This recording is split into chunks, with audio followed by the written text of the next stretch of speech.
This is Democracy Now!, democracynow.org, The War and Peace Report. I'm Amy Goodman.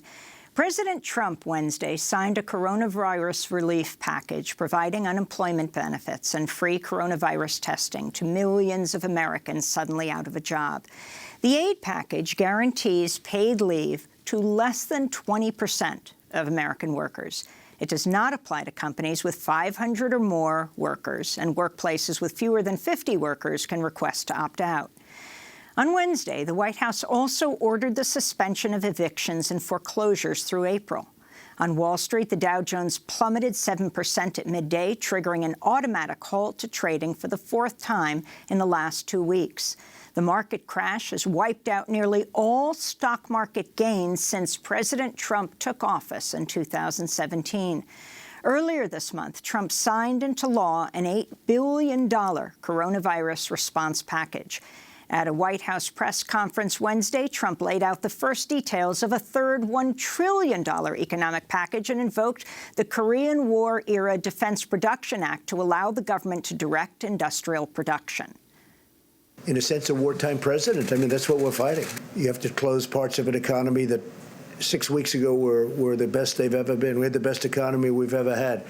And then one day you have to close it down in order to defeat this enemy. We'll be invoking the Defense Production Act just in case we need it.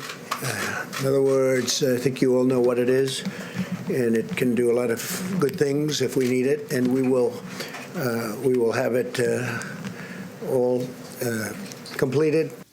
The person in charge of the bailouts are Treasury Secretary Steven Mnuchin, formerly of Goldman Sachs. He ran One West Bank after the 2008 financial crisis and oversaw so many foreclosures. He was called the foreclosure king. Well, for more on these bailouts and who benefits, for more on the legislation that has been passing, and for what's happening in the world today in this pandemic, we're joined by Joseph Stiglitz, Nobel Prize-winning economist, Columbia University professor, chief economist for the Roosevelt Institute, served as chairman of the Council of Economic Advisors under President Bill Clinton, and as chief economist of the World Bank. His latest book, just coming out, hopefully, depending on what this world looks like, is People, Power, and Profits, Progressive Capitalism for an Age of Discontent. We thank you so much for joining us, Joe, and I just want to let our viewers and listeners know you're joining us from your home because here in New York and all over the country, we're being told that it is safest for people to isolate. Before you talk about the bailout, just talk about your thoughts right now and what's happening in this city, New York, and the world. Well, this is a time of crisis. In the 2008 crisis, Rahm Emanuel, who was the chief of staff of Obama, said you shouldn't let a crisis go to waste. But they did let that crisis go to waste. We needed to reform our financial system. We need to reform our economy. And we didn't. The money went to the big banks, and we didn't get the money to the people who really needed it. So the question is, as your excellent clip from Naomi Klein said, what will we do with this crisis? Will this reinforce the ugly tendencies we've had for growing inequality, for corporate welfare, or will it actually succeed in reforming our economy? You know, it's remarkable. Just a little while ago, people said we couldn't afford this program helping college students with immense debt, or we couldn't afford providing health care for everyone. And all of a sudden, the president is talking about a $1 trillion, $2 trillion bailout. We always could have afforded these things. It was just our prioritization was wrong. I wanted to go to the Treasury Secretary, Steve Mnuchin, describing the administration's proposed economic relief package. We've put a proposal on the table that would inject $1 trillion into the economy. That is on top of the $300 billion from the IRS deferrals. Now, let me just say, this is a combination of loans. This is a combination of direct checks to individuals. This is a combination of creating liquidity for small businesses. That Congress should. I think Congress right now should be concerned about the American workers and small business. You know, interest rates are incredibly low, so there's very little cost of borrowing this money. And as I've said, in different times, we'll fix the deficit. This is not the time to worry about it. So that's Treasury Secretary Steve Mnuchin, formerly called the foreclosure king. Talk about what he is laying out right now. Well, the one part that is good is sending checks to everyone. I think the amounts that they're talking about are inadequate, and it's not just a one-time thing. If, as many epidemiologists say, this is going to last for several months, there'll have to be second and third and fourth tranches of those checks. If we don't do that, people whose income has collapsed, people who are left unemployed. Remember, we have the worst unemployment system of any of the advanced countries. All these people who are not going to be able to pay their bills, and will have a cascade of problems. While it's a good thing that the Trump administration has ordered federal agencies to stop evictions and foreclosures, it doesn't apply to the private sector banks. And their evictions and foreclosures may well go on, and that's where most of the evictions and foreclosures will occur. So we need to get that money into the system, and we need to get the money to ordinary individuals. So that part, I think, is good. It needs to be taxed at the rate that individuals normally pay, so that in a year from now, 2 years when we return to normal, those at the top who've gotten money and didn't need it, that money will go back to the Treasury. So this ought to be treated as ordinary income, and a significant part of that money that was going to the top should be recuperated. But the other part is really not the way we ought to be going. The part of giving money to the airlines, so the cruise ships. The airlines had a huge bonanza from the tax bill of 2017, and rather than use that money to build up buffers in times of emergency, they had billions and billions of share buybacks. So if we give them money, we have to make sure that they satisfy certain conditions corresponding to the environment, to governance, to labor, and we need warrants. That's a way of making sure that the American taxpayer is protected against the risk. And then there are a whole set of things that the bailout, the package doesn't address. Our state and localities are going to be facing a very difficult time. Their revenues are plummeting.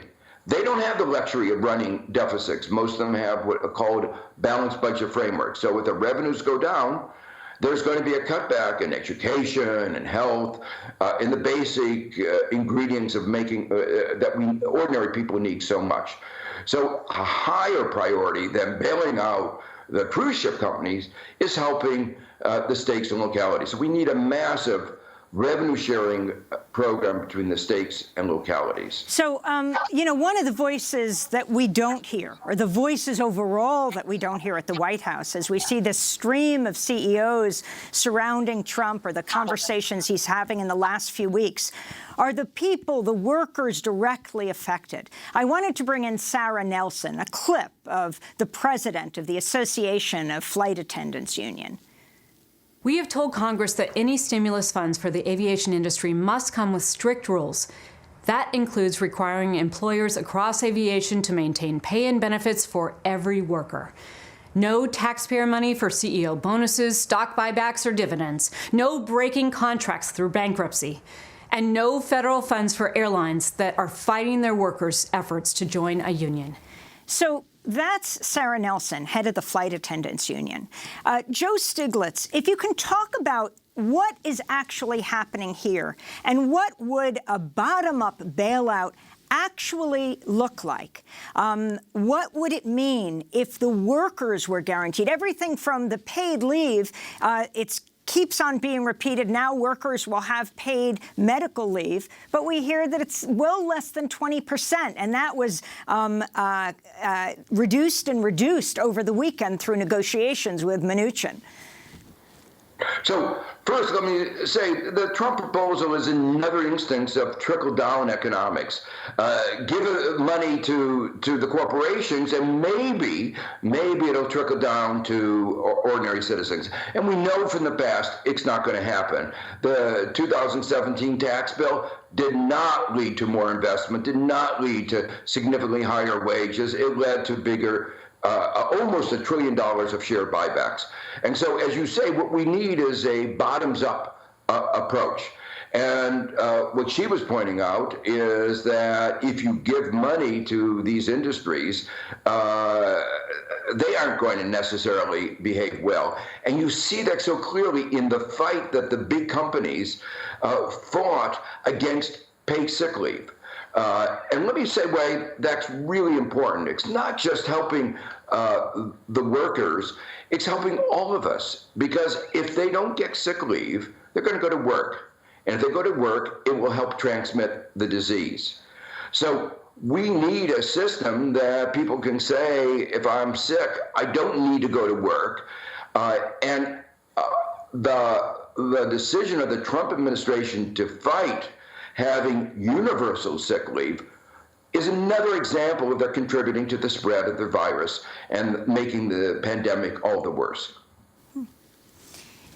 Joe Stiglitz, can you talk about what this looks like globally and what is happening with this pandemic, laying bare the growing wealth inequality in the world? Well, what we've created over the last 50 years is a highly globally integrated economy. There are some other aspects of this economy that we've created. We created an economy without resilience. I illustrate that by the cars today that don't have spare tires. You save a little money not having a spare tire. The fact is that when you get the flat tire, you realize what a mistake that was.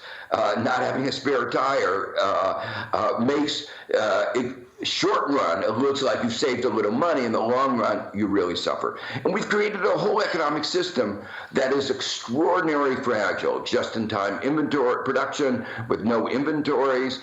And as we've created this system where you try to squeeze every ounce out of of waste out of the system, you've also squeezed ordinary workers. And that is what's contributed to this growing inequality. And those two are the same, different sides of the same coin. So our growing inequality and our increased fragility are issues that hopefully the lessons that we'll learn from this crisis is we need to construct a different kind of capitalism, or a different kind of economy that I call in my book progressive capitalism, but it recognizes that the market doesn't work very well in addressing the major problems our society faces: resilience, inequality, climate change, you name it. They haven't done a good job on it. I wanted to go back to what's happening here. You have Whole Foods CEO John Mackey under fire after he sent out an email to employees saying workers could donate accumulated paid time off to fellow workers with medical emergencies or a death in the family during the pandemic. Your thoughts, Joe Stiglitz? Well, this is an example of encouraging charity from others. Why don't these people at the very top say, well, at this moment of crisis where we're all in it together, I'm going to cut off my multi-million-dollar pay. I'm going to go make a major sacrifice, and I'm going to give everybody paid sick leave, paid family leave. I'm going to show that from the top down. And of course, I hope that you will be equally generous, but it should start from the top. And that's what's so bad about both the administration and the example that you just gave. Leadership should start from the top by example. And obviously, we're not getting that in this country. Can you talk about how it works when they say people will get unemployment? The reports of people trying to apply online, the server is crashing repeatedly because so many people are out of work, and how $1,000 checks will be sent out, how you ensure if there is a law that says your employer has to give you paid medical leave, how you enforce this. Well, I mean, you've put your finger on a major problem that has not gotten sufficient attention. Because of the devastation of our administration, of our government that has occurred in recent years, they disbanded the White House pandemic task force. They defunded the Center for Disease Control, which is the basis of giving us information and developing our response to a crisis like this. We are less able to respond. And that means it's almost a fantasy to believe that we can get checks out in 2 weeks. That's why some of the other things I talked about are so important. We have to make it absolutely clear that nobody's going to be evicted. There's going to be no foreclosure, not only on the part of the government, but on the part of the banks, the landlords. People can't have their utilities cut off because those checks won't be there, and there's a lot of Americans living on the edge. Data I talk about in my book about the fraction of the population, a very large fraction of the population, that has reserves of less than $500 or $1,000. They're living from paycheck to paycheck. And right now, there are no paychecks. So this inability to respond is going to be a major problem. And then the other point that you made is gotten a lot of attention more recently, that even companies that have said that they have sick leave policy, when employees ask for the sick leave, they get punished. And so we have to set up administrative mechanisms that say we will hold the companies that don't grant their workers these benefits, we're going to hold them accountable. And of course, with the president saying, I'm not responsible, you might ask, what does that mean? But what that means is that there needs to be significant fines on any company that deprives any worker of his basic rights, including the right to sick leave. So this whole issue that Naomi Klein raises of disaster capitalism, of in this moment of upheaval, that it depends who moves forward fastest and most strategically in moving forward with their ideas. Your thoughts as we move forward in this election year, unclear even if this election would be held in November. Trump amassing the kind of powers that he is. And even still, I'm wondering if you could comment on his position right now. On the one hand, supporting giving $1,000 to each American, and I'm not exactly sure what that means, who gets it and who doesn't. And you combine that with his ultra-nationalist politics, kids in cages, the wall, the racist Chinese virus language that he uses. Can you comment on this kind of economic populism? Well, I think the point that this crisis makes clear is that we're all in it together. The virus doesn't discriminate, just like the virus doesn't have a nationality. The virus doesn't discriminate on the basis of nationality, of race, of religion. And so we're all in this together. So this is a moment, it should be a moment of national unity. And as Naomi pointed out, there are two directions we can go. We could either exacerbate the divisions, or we can say there's another direction. One of the reasons I wrote my book, People, Power, and Profits on Progressive Capitalism, was to lay out that alternative agenda, to make it clear that there are a lot of ideas about how to transform our society into the kind of society that deals with the problems that we're facing, the problem of inequality, climate change, the moral turpitude that we've seen so pervasive in the financial sector, and Dieselgate, and the drug companies, and the food companies. There is an alternative. And so I actually think we have the ideas with which to respond. And they've been articulated in the primary contest, many of these critical ideas. So my hope is that as Americans realize how badly things have gone, how that this crisis, we didn't turn to the private sector to solve it, we turned to the government. We realize that we have to do this collectively, if we're all on our own, it won't work. The private sector did not provide the mass, did not provide the test on its own. And a failed government, and the Trump administration is a failed government, didn't work. But there is a different kind of government that can work. And we've seen that in a number of countries where things are going much better. So we can see that if we pull together, there is an alternative, and one which will protect us against this disease, but also can create a society with greater shared prosperity and address the climate crisis. Well, Joe Stiglitz, I'm going to ask you to stay after the hour so that we can have an extended conversation. I want to ask you about how your progressive capitalism compares to Bernie Sanders' democratic socialism and more. But right now we have to break. Joe Stiglitz, Nobel Prize-winning economist, Columbia University professor, chief economist for the Roosevelt Institute. He served as chairman of the Council of Economic Advisors under President Bill Clinton, and chief economist of the World Bank. His latest book, People, Power, and Profits, Progressive Capitalism for an Age of Discontent. When we come back, Trump doubles down on his use of the racist term Chinese virus. Stay with us.